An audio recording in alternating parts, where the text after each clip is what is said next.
الله أكبر الله أكبر الله أكبر لا إله إلا الله الله أكبر الله أكبر ولله الحمد. نحمده ونصلي على رسوله الكريم أما بعد. رب اشرح لي صدري ويسر لي أمري واحلل عقدة من لساني يفقه قولي.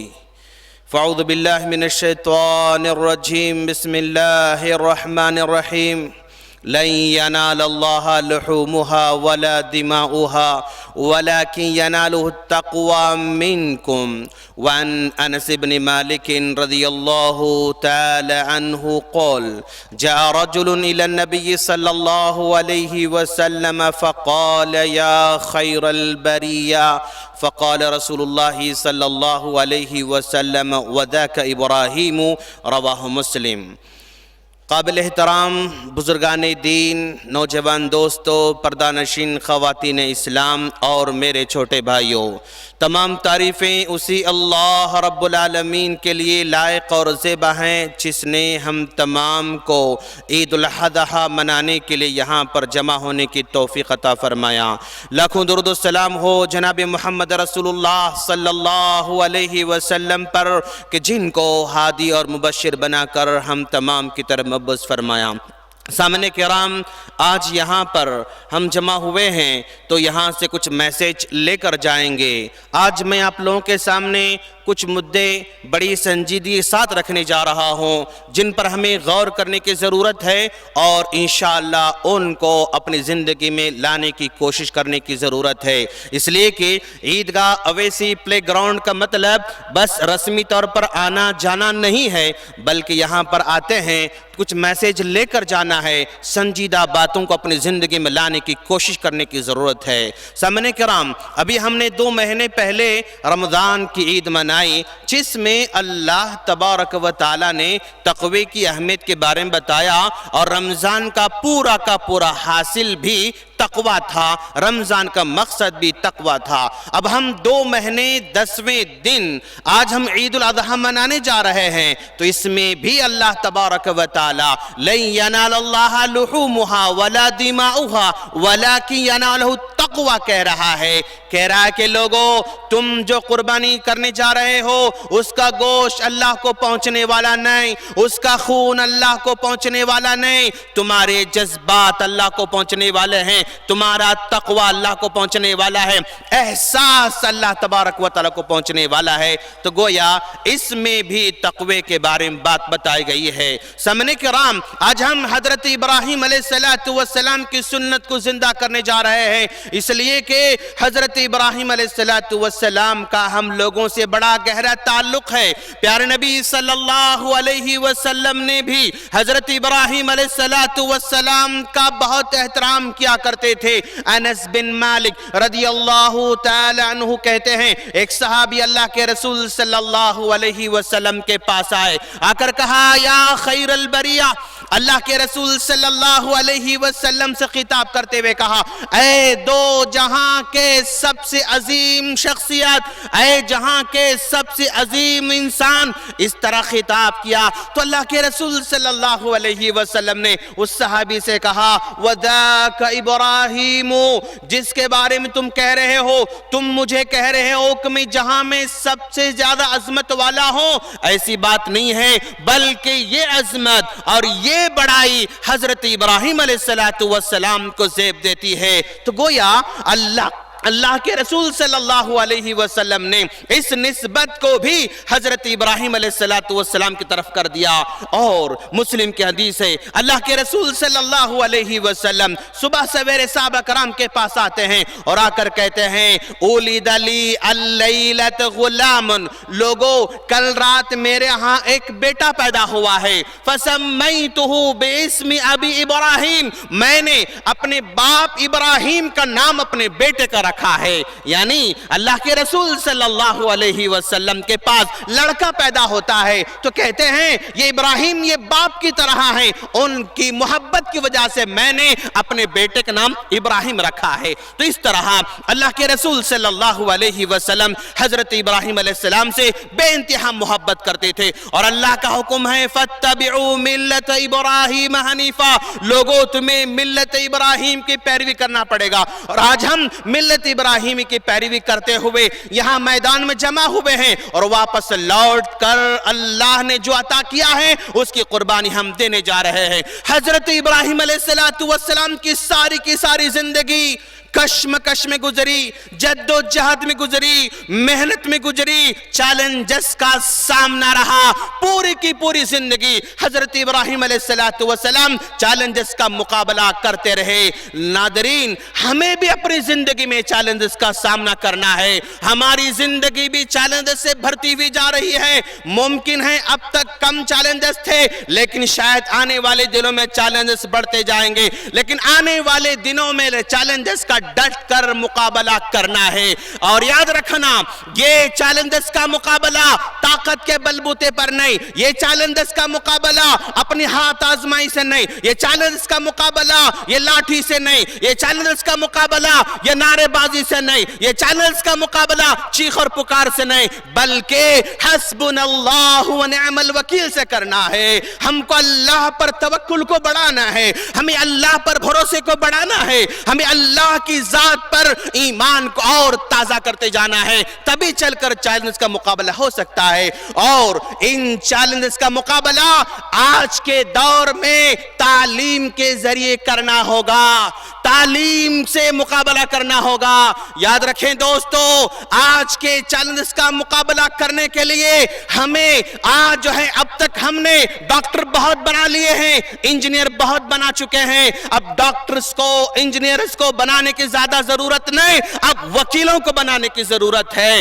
لائرز کو بنانے کی ضرورت ہے. قوم کے ہونہار بچوں کو وکیل بنائیں, قوم کے ہونہار بچوں کو لائر بنائیں. ان کے ذریعے قانونی لڑائی لڑنا ہے, قانونی طور پر آگے بڑھنا ہے, تاکہ ہمارے ہونہار وکیل, ہمارے ہونہار نوجوان یہ مسلمانوں کی عزت و ناموس کی, جان و مال کی, ان کے پراپرٹی کی اور ان کے شہریت کی اور اس ہندوستانی ہونے کو ثابت کرنے کو جو ہے وہ آگے بڑھ کر مدد کر سکیں. آج میں نوجوانوں سے کہنا چاہتا ہوں, نوجوانوں تعلیم کو پیچھے مت چھوڑو. پیارے نبی صلی اللہ علیہ وسلم کو ذرا دیکھو, آپ جنگ بدر کا مسئلہ تھا, جنگ بدر ہو چکی ہے, قیدی سامنے ہیں. اللہ کے رسول صلی اللہ علیہ وسلم کو پیسوں کی سخت ضرورت تھی, صحابہ کرام کو مال کی ضرورت تھی, روٹی کے لئے ترس رہے تھے, کھجور کے ٹکڑوں کے لئے ترس رہے تھے. قیدی سامنے کھڑے ہوئے ہیں.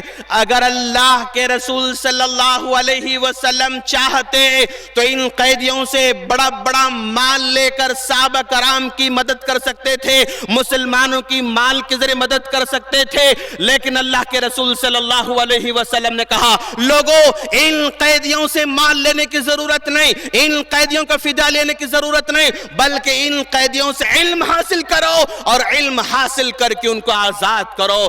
پیارے صحابہ بھوکے تھے, نبی نے بھوک کو نظر انداز کر دیا, علم کو حاصل کیا. اللہ کے رسول بھوکے تھے اور آپ نے بھوک کو نظر انداز کر دیا اور آپ نے اس کے مقابلے میں تعلیم کو ترجیح دیا. تو آج بھی ہمیں تعلیم کو ترجیح دینا ہے. چند دن پہلے میرے پاس کوئی دوست آئے, انہوں نے کہا مولانا ہم کچھ دوست مل کر ایک بکرا لے کر ذبح کرنا چاہتے ہیں. تو میں نے کہا دوست ایسا تو نہیں ہو سکتا ہے, سب 4-5 دوست مل کر ایک بکرا ذبح کریں, ایسا تو نہیں ہو سکتا ہے.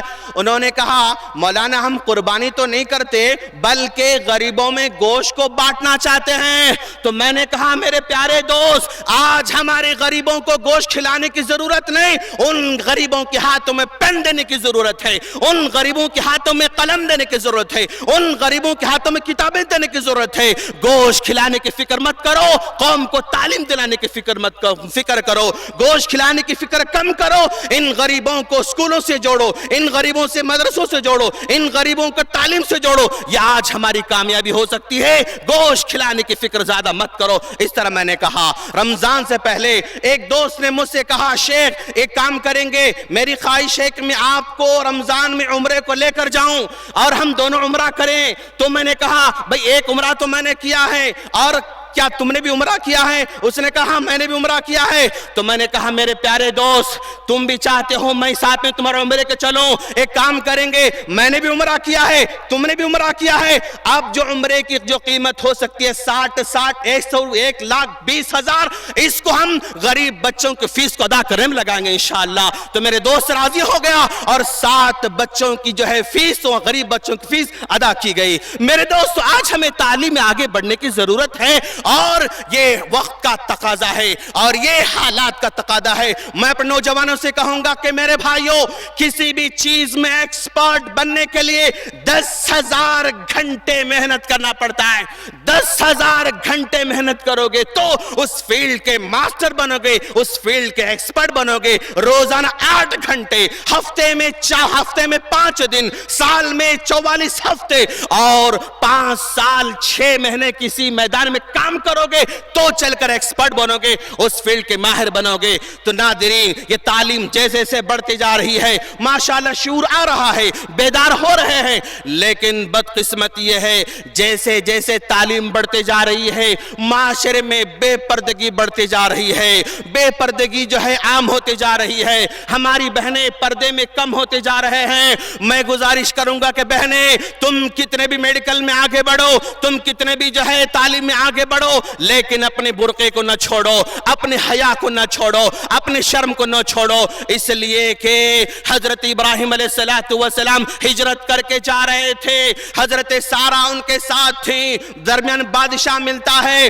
حضرت سارہ علیہ السلام کے ساتھ بادشاہ برائی کا ارادہ کرتا ہے، حضرت سارہ رضی اللہ تعالیٰ عنہ وہ اللہ سے دعا کرتے ہیں کہ باری تعالیٰ مجھے میری عصمت کو بچانے کی توفیق عطا فرما، مجھے دشمن سے مجھے بچا لے، اتنا دعا کرنا تھا، بادشاہ کے ہاتھ شل ہو کر گر جاتے ہیں، اور پھر وہ جو ہے التجا کرتا ہے تم میرے خاطر دعا کرو میں تمہیں چھوڑ دوں گا۔ حضرت سارہ دعا کرتی ہیں، پھر بادشاہ اچھا ہو جاتا ہے، اچھا ہونے کے بعد پھر برائی کا ارادہ کرتا ہے، پھر دعا کرتی ہیں، پھر نیچے گر جاتا ہے، 3 بار نیچے گرنے کے بعد وہ کہتا ہے اب مجھے دعا کرو میں تمہیں کچھ جو ہے برائی کرنے والا نہیں ہوں۔ جب دعا کرتی ہیں تیسری مرتبہ وہ اچھا ہو جاتا ہے اور کہتا ہے کہ میں تو بچ گیا، اب یہ حاجرہ ہیں، یہ میری غلام ہے، یہ میری نوکرانی ہے، اس کو تم لے کر جاؤ، یہ تمہاری خدمت کرتی رہے گی۔ تو بادشاہ نے حضرت حاجرہ جو غلام تھی، نوکرانی تھی،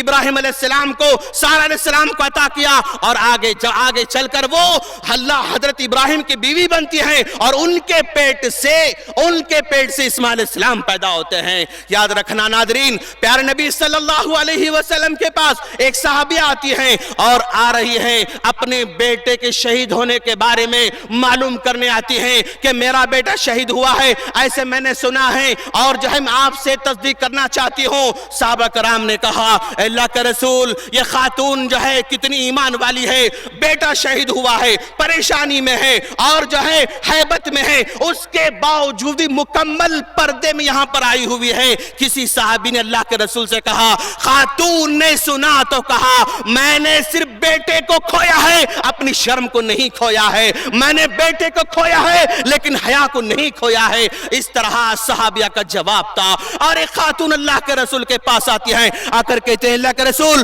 میں بیمار ہوں، مجھے مرگی کی بیماری ہے، بار بار مرگی کی بیماری پڑتے رہتی ہے، دعا کریں کہ اللہ اس بیماری سے نجات دلائے، دعا کریں کہ اللہ بیماری سے نجات دلائے۔ تو اللہ کے رسول نے کہا اگر تم بیمار ہو اور بیماری کی حالت میں ہو میں دعا کروں گا تو بیماری ختم ہو جائے گی، لیکن یاد رکھنا اگر تم اس میں صبر کرو گی تو اللہ اس کے بدلے میں تم کو جنت عطا کر سکتا ہے۔ تو صحابیہ نے کہا اللہ کے رسول تب تو مجھے بیمار سے شفا یابی کی دعا کی ضرورت نہیں، مجھے جنت کی ضرورت ہے۔ کہا لیکن اللہ کے رسول میری خواہش ہے میں جب مرگی کی بیماری بیماری آ جاتی ہے، میں بے لباس ہو جاتی ہوں، میرے کپڑے ہٹ جاتے ہیں، بے ستری ہو جاتی ہے، دعا کریں کہ میرا ستر نہ کھلے، دعا کریں کہ میرا لباس ہٹے نہ، اللہ کے رسول درخواست کی تو وہ پردے کا اہتمام کرنے والی۔ آج بھی ہمارے ماؤں کو چاہیے، اپنے بہنوں کو چاہیے، اپنے بیوں کو چاہیے کہ حیا والی بنے،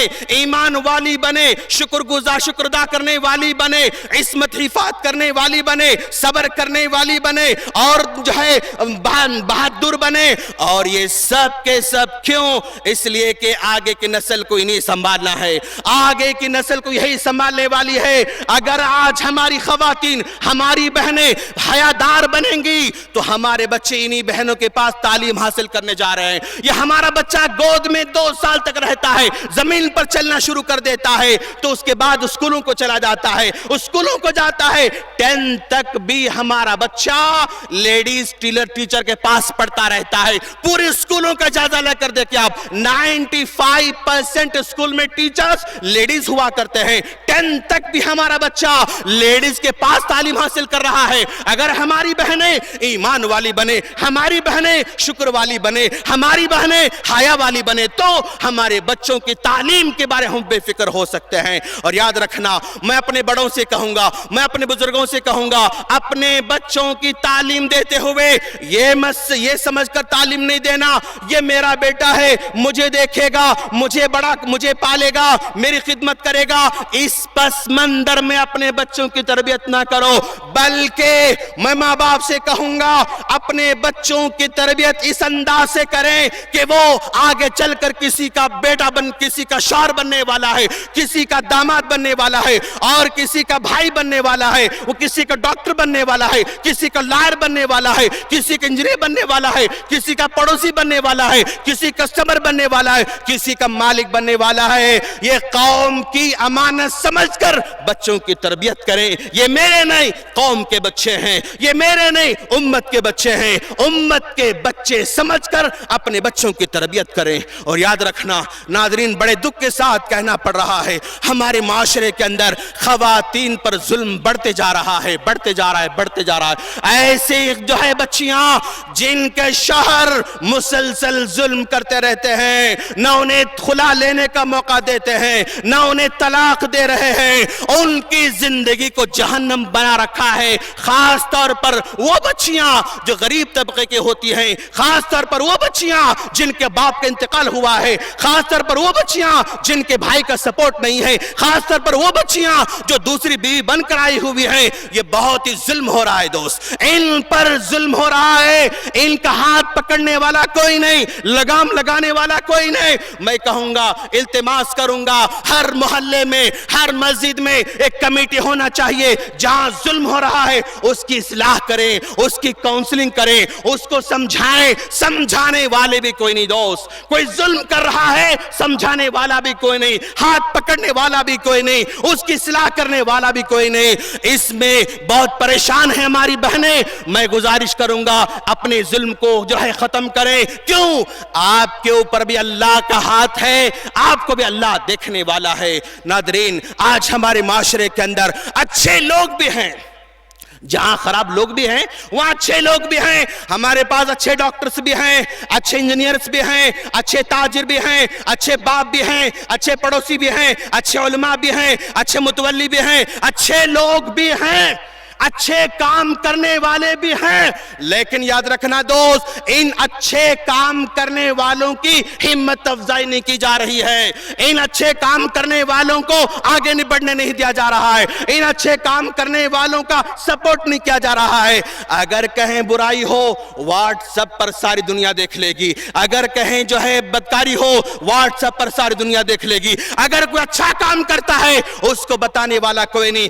آج اچھے کاموں کو بھی ہائی لائٹ کرنے کی ضرورت ہے، اچھے کاموں کو لوگوں کو بتانے کی ضرورت ہے۔ یاد رکھنا، لوگ ہمیشہ برائی تلاش کرتے رہتے ہیں، آپ کے اندر کیڑے تلاش کرتے رہتے ہیں، آپ کے اندر خامی تلاش کرتے رہتے ہیں۔ لوگوں، خامی تلاش کرنے والے، برائی تلاش کرنے والے، غلطیاں تلاش کرنے والے، یہ اس گندی نالی کے مکھی کی طرح ہے جو گندگی پر بیٹھتی ہے لیکن خوشبو پر نہیں بیٹھتی ہے۔ آپ اچھائی تلاش تلاش کرو, اچھائی کو دیکھو, اچھائی کو ابھارو, اچھائی کو آگے بڑھائے, تو آپ اس شہد کی مکھی کی طرح ہیں جو گندگی پر کبھی نہیں بڑھتی, پھولوں پر بیٹھنے والی ہوتی ہے, خوشبو پر بیٹھنے والی ہوتی ہے. آج اس سلسلے میں آپ کو آگے بڑھنے کی ضرورت ہے. اور آج ہم جو سہمے دماغ لے کر چل رہے پھر رہے, موب لنچنگ بڑھتے جا رہی ہے, اور یہ برائی عام ہوتے جا رہی ہے, لیکن اس سے ڈرنے کی ضرورت نہیں, اسے خوف کھانے کی ضرورت نہیں.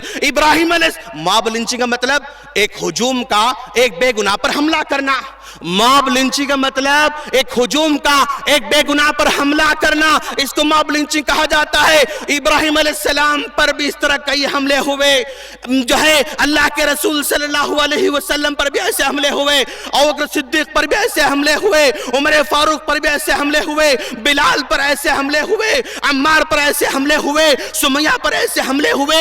یہ حملے کوئی زیادہ اجنبی نہیں ہے, یہ تو چلنے والا ہے.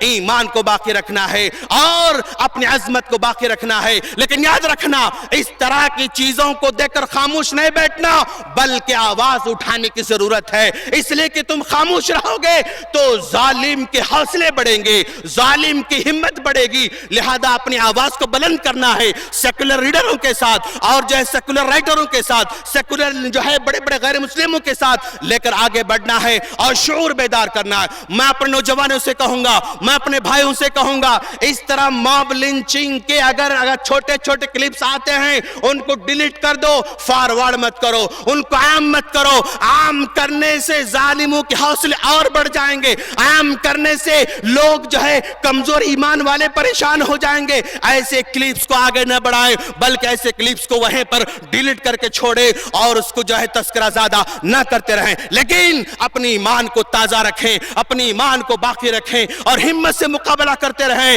انشاءاللہ اللہ ہماری حفاظت کرنے والا ہے. جو اللہ ساری دنیا کے مقابلے میں ابراہیم اکیلے کی حفاظت کر سکتا ہے, اللہ ہماری حفاظت کرے گا انشاءاللہ. مسلمانوں کو نہیں مٹائے گا انشاءاللہ. مسلمان وقتی طور پر پریشان ہو رہے ہیں, شاید اللہ کی حکمت ہوگی. کیوں؟ اس لیے کہ ہم ابراہیم کے پیروکار ہیں. اللہ ابراہیم علیہ السلام کو آزمایا.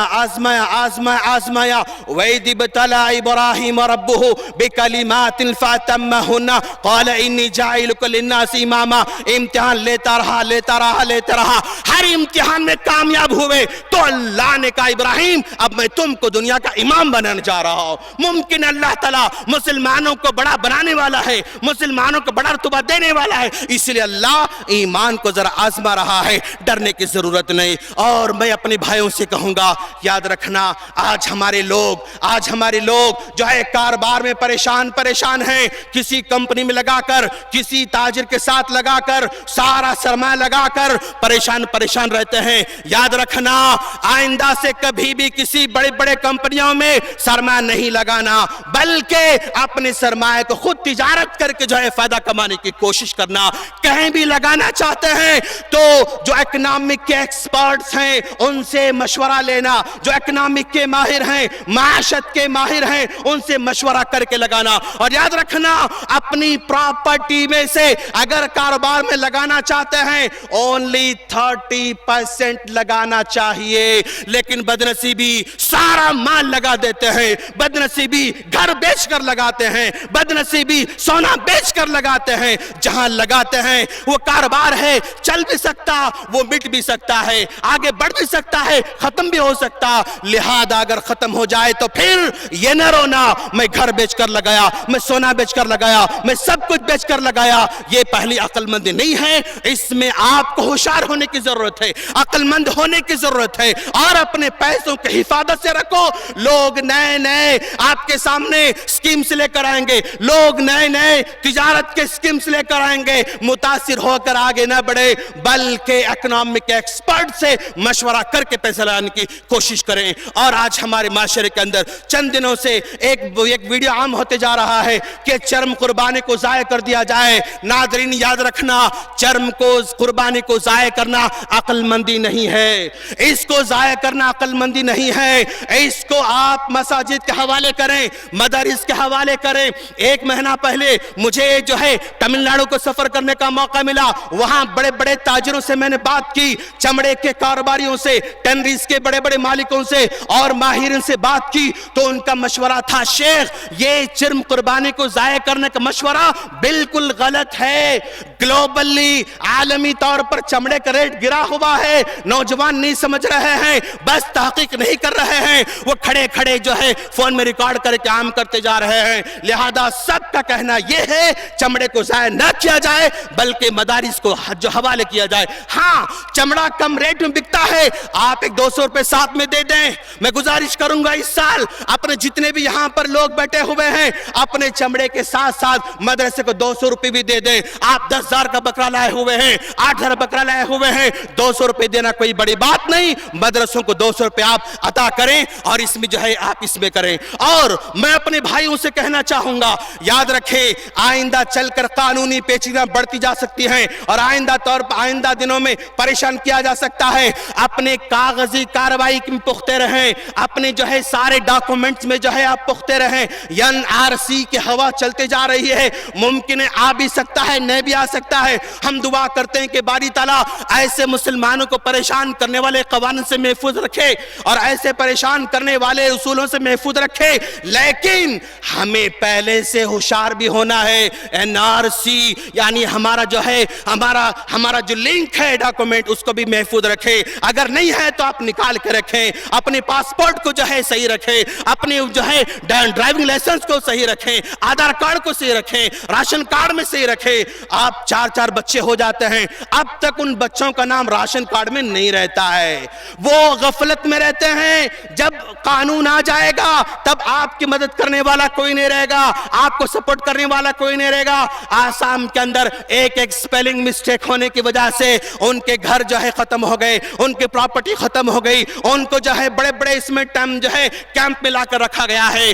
حکومتی طور پر جو کاغذات ہیں, جو کاروائی ہیں پرفیکٹ رہیں, گاڑی کے ہو, پراپرٹی کے ہو, لین دین کے ہو, کاروبار کے ہو, اپنی ذات کے ہو, اپنے بچوں کے ہو, اپنی بیوی کے ہو, سب کے کاغذات ہمارے مضبوط ہونا چاہیے. اور ابھی سے عید کے بعد انشاءاللہ اس کی کاروائی شروع کریں اور اس کی اصلاح کریں. وقت کافی ہوتے جا رہا ہے, ہم جو ہے دعا کرنے جا رہے ہیں. الحمدللہ الحمدللہ رب العالمین الرحمن الرحیم مالک یوم الدین.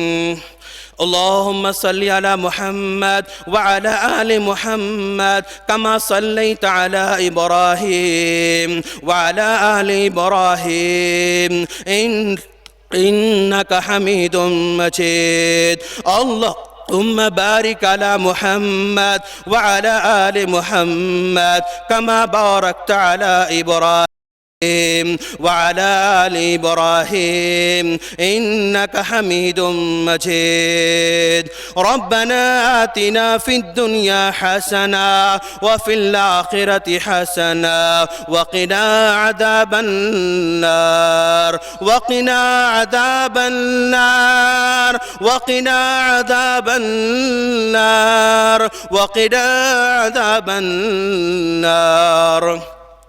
ربنا ظلمنا أنفسنا وإن لم تغفر لنا وترحمنا لنكونن من الخاسرين. ربنا لا تزغ قلوبنا بعد إذ هديتنا وهب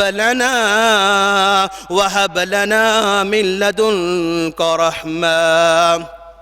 الہ العالمین ہم گنہگار ہیں, ہم گنہگار بندوں کی خطاؤں کو معاف فرما. الہ العالمین ہم خطا کار ہیں, ہماری خطاؤں کو معاف فرما. الہ العالمین ہماری ایمان کو تر و تازہ رکھنے کی توفیق عطا فرما. الہ العالمین ہم تمام کی پریشان مسلمانوں کی اصلاح فرما. باری تعالیٰ مسلمان جہاں جہاں پریشان حال ان کے پریشانی کو دور فرما. باری تعالیٰ جہاں جہاں مسلمانوں پر ظلم ہو رہا ہے ان کو ظلم سے محفوظ فرما.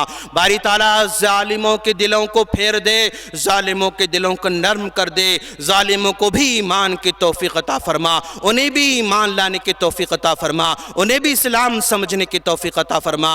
الہ العالمین جو کاروبار میں پریشان ہیں ان کے کاروبار کی اصلاح فرما، باری تعالیٰ جو بیمار ہیں ان کو شفا کامل عطا فرما، جو ہے بیمار ہیں ان کو شفا کلی عطا فرما، چھوٹے چھوٹے بچے جو ہے ڈینگوں میں ہیں باری تعالیٰ ان کو اس ڈینگوں سے نجات فرما، چھوٹے چھوٹے بچے کینسر میں باری تعالیٰ ان کو کینسر سے نجات فرما، باری تعالیٰ تو تمام مسلمانوں کی اصلاح فرما، ہمارے ماں باپ کی حفاظت فرما، ہماری بھائی بہنوں کی حفاظت فرما، ہماری بیوی بچوں کی حفاظت فرما، ہماری مسجدوں کی حفاظت فرما، ہمارے پراپرٹی کی حفاظت فرما، ہماری ایمان کی حفاظت فرما، ہمارے ملک کی حفاظت فرما، باری تعالیٰ تو ہم تمام کو امن سے رہنے کی توفیق عطا فرما، الہ العالمین دنیا میں جہاں کئی ظلم ہو رہا ہے ان کو محفوظ فرما، الہ العالمین سیریا کے مسلمانوں کی حفاظت فرما، فلسطین کے مسلمانوں کی حفاظت فرما، دنیا بھر کے مسلمانوں کی حفاظت فرما، الہ العالمین جو سود میں ملوث ہیں ان کو سود سے بچنے کی توفیق عطا فرما،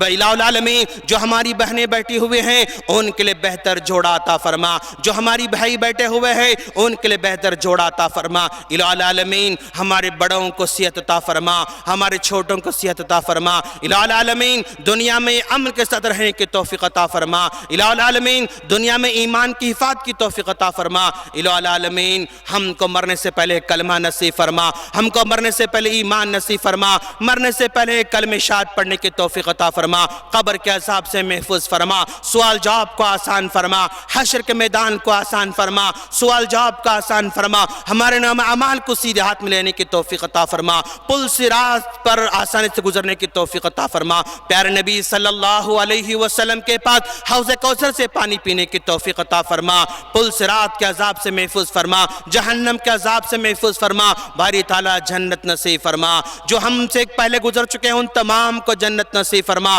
ہمارے ماں باپ کو جنت نصیب فرما، ہمارے بھائی بہنوں کو جنت نصیب فرما، ہمارے بچوں کو جنت نصیب فرما، باری تعالیٰ ابراہیم علیہ السلام کے سچے پیروکار بننے کی توفیق عطا فرما، سچے معنی میں ان کی اتباع کرنے کی توفیق عطا فرما، باری تعالیٰ سارے مساجد کی حفاظت فرما، سارے مدارس کی حفاظت فرما، سارے مسلمان کی حفاظت فرما، اور ظلم کرنے والے قوانین سے بچنے کی توفیق عطا فرما، ظلم کرنے والے لیڈروں سے بچنے کی توفیق عطا فرما، ظلم کرنے والے تنظیموں سے بچنے کی عطا فرما، الہ العالمین ہماری ایمان کو ویسے نہ آزما جیسے صحابہ کرام کا آزمایا کرتا تھا، ہمارا ایمان کمزور، ہمارا اسلام کمزور، ہمارا اخلاص کمزور، باری تعالیٰ سب کچھ کمزور ہے، اسی کمزوری میں مضبوطی لانے کی توفیق عطا فرما، ربنا تقبل منا انک انت السمیع العلیم وتب علینا انک انت التواب الرحیم، سبحانک رب العزت عما یصفون وسلام علی المرسلین والحمد للہ رب العالمین۔